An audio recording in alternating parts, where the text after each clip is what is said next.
Ever feel like you're wrestling with Git when all you want to do is get your entire project into GitHub? Let's break it down, step by step, how to efficiently upload that whole folder structure to GitHub. First, get yourself set up by installing Git on your computer if you have not already. Next, open a terminal or command prompt window.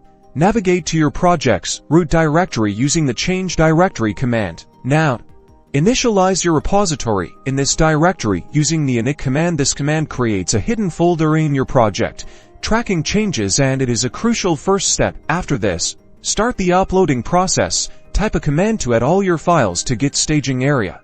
This tells Git which files you want to track. Before pushing, create a commit. This command snapshots your project. Adding a descriptive message is important. After that, it is time to connect it to your remote repository on GitHub.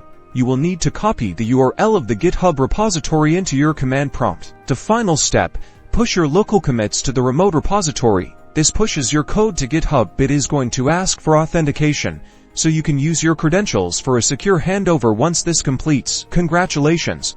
All of your project is inside of GitHub.